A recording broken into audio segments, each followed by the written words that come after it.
ಮೂವರು ಟಕ್ಕರು. ಒಂದೂರಿನಲ್ಲಿ ಮಿತ್ರ ಶರ್ಮಾ ಅನ್ನುವಂತಹ ಒಬ್ಬ ನಿಷ್ಠಾವಂತ ಬ್ರಾಹ್ಮಣ ಇರ್ತಾನೆ. ಅವನೊಬ್ಬ ಶ್ರೇಷ್ಠ ಮಟ್ಟದ ಅಗ್ನಿಹೋತ್ರಿ ಅಂತ ಅನಿಸ್ಕೊಂಡಿರ್ತಾನೆ.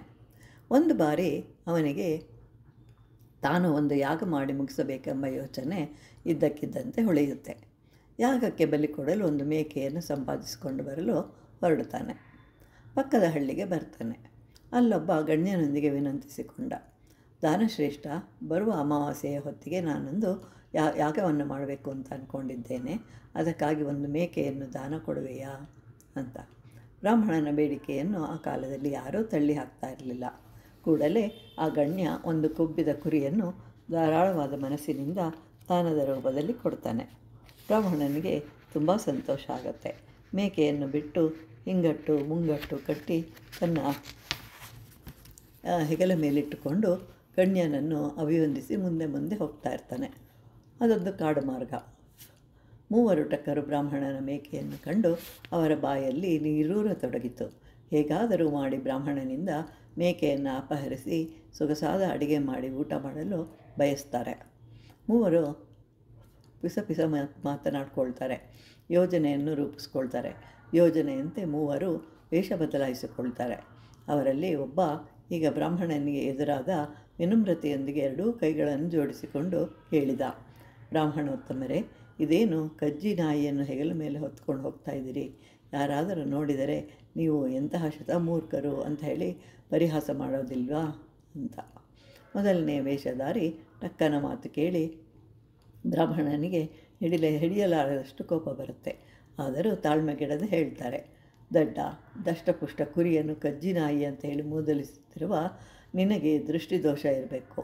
ಯಾರಾದರೂ ನುರಿತ ನೇತ್ರ ವೈದ್ಯರ ಬಳಿಗೆ ಹೋಗಿ ದೃಷ್ಟಿದೋಷವನ್ನು ಸರಿಪಡಿಸ್ಕೋ ಅಂತ ಹೇಳ್ತಾನೆ. ಪಂಡಿತರೇ, ತಾವು ವೃಥಾ ತಲೆ ಬಿಸಿ ಮಾಡಿಕೊಳ್ಳಬೇಡಿ. ಕಂಡದ್ದನ್ನು ಕಂಡ ಹಾಗೆ ಹೇಳುವುದು ನನ್ನ ಹುಟ್ಟುಗುಣ. ನನ್ನ ಮಾತು ತಮಗೆ ಸುಳ್ಳು ಎನಿಸಿದರೆ ಮುಂದೆ ಹೋಗಿ ಮತ್ತೆ ಯಾರಾದರೂ ನನ್ನಂತೆ ಮೂದಲಿಸಿದ್ದಾಗ ನಿಮಗೆ ಸತ್ಯದ ವಿಷಯ ಅರ್ಥವಾಗುತ್ತೆ. ಬ್ರಾಹ್ಮಣ ಇನ್ನೂ ಕೊಂಚ ದೂರ ಹೋಗುತ್ತಿದ್ದಂತೆ ಎರಡನೇ ವೇಷಧಾರಿ ಟಕ್ಕ ಎದುರಾದ. ಇದೇನು ಪುರೋಹಿತರೇ, ಸತ್ತ ಕರುವನ್ನು ನೀವು ಹೀಗೆ ಹೆಗಲ ಮೇಲಿಟ್ಟುಕೊಂಡು ಹೋಗ್ತಾ ಇದ್ದೀರಿ? ಈ ವಿಚಿತ್ರ ವರ್ತನೆಯ ರಹಸ್ಯವೇ ನನಗೆ ತಿಳಿಯುತ್ತಿಲ್ಲವಲ್ಲ. ಇಂತಹ ಅಶುಭ ಕಾರ್ಯ ತಮ್ಮಿಂದ ಆಗ್ತಾ ಇರೋದನ್ನು ಕಂಡು ಸುಮ್ಮನಿರಲು ನನ್ನಿಂದ ಆಗ್ತಾ ಇಲ್ಲ. ಬೇಗ ಕೆಳಕ್ಕೆ ಬಿಸಾಡಿ ಮುಂದಿನ ದಾರಿ ಹಿಡಿಯಿರಿ. ಈಗಂತೂ ಬ್ರಾಹ್ಮಣನಿಗೆ ಕೋಪ ತಡೆಯಲು ಸಾಧ್ಯವಾಗಲೇ ಇಲ್ಲ. ಎಲ್ಲವೋ ಶತಮೂರ್ಖ, ನಾಲಿಗೆ ಕುಲ್ಲ ಹೇಳಿತು ಎನ್ನುವಂತೆಯೇ ಮಾತನಾಡ್ತಾ ಇದ್ದೆ. ಯಾಗಕ್ಕೆ ಕೊಟ್ಟಿದ್ದ ಕೊಬ್ಬಿದ ಮೇಕೆಯನ್ನು ದಾನವಾಗಿ ಪಡೆದು ಹೊತ್ತುಕೊಂಡು ಹೋಗ್ತಾ ಇದ್ದರೆ ಬಾಯಿಗೆ ಬಂದಂತೆಲ್ಲ ಮಾತನಾಡ್ತಾ ಇದೆಯಾ ಅಂತ. ಟಕ್ಕ ನಯವಾಗಿಯೇ ಉತ್ತರ ಕೊಟ್ಟು, ಅಯ್ಯಯ್ಯೋ, ನಿಮಗೆ ಯಾಕೆ ಸ್ವಾಮಿ ಇಷ್ಟೊಂದು ಕೋಪ? ಇದ್ದದ್ದು ಇದ್ದ ಹಾಗೆ ಹೇಳಿದರೆ ಎದ್ದು ಬಂದು ಎದೆಗೆ ಒದ್ದನು ಅನ್ನುವ ಗಾದೆಯ ಮಾತಿನಂತೆ ನೀವೇಕೆ ಇಷ್ಟೊಂದು ಆವೇಶದಲ್ಲಿ ಮಾತನಾಡ್ತಾ ಇದ್ದೀರಿ?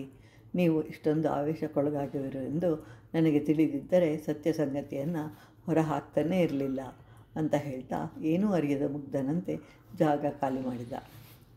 ಬೀಡೆ ತೊಲಗಿತು ಅಂದುಕೊಂಡು ಇನ್ನೊಂದು ಹೆಜ್ಜೆ ಮುಂದಕ್ಕೆ ಹೋಗುತ್ತಾ ಇದ್ದಂತೆ ಮೂರನೇ ವೇಷಧಾರಿ ಟಕ್ಕ ಎದುರಾಗ್ತಾನೆ.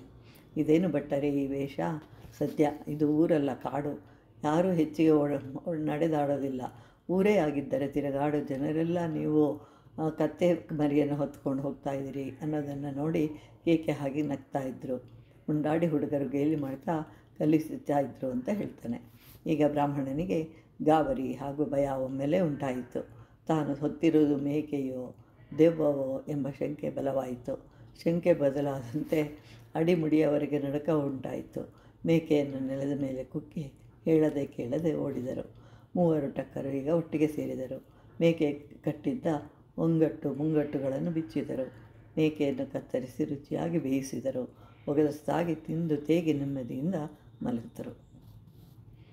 ಕಥೆಯನ್ನು ಹೇಳಿ ಮುಗಿಸಿದ ಸ್ಥಿರಜೀವಿ ಮತ್ತೆ ತನ್ನ ಮಾತು ಮುಂದುವರಿಸಿ, ಹೀಗೆ ಶತ್ರುವನ್ನು ಹೊಡೆಸಿಕೊಳ್ಳಲು ಸಾಮ ದಾನ ಭೇದ ದಂಡ ಎಂಬ ಚತುರೋಪಾಯಗಳನ್ನು ನಾವು ಸಮಯಾನುಸಾರ ಬಳಸಬೇಕು.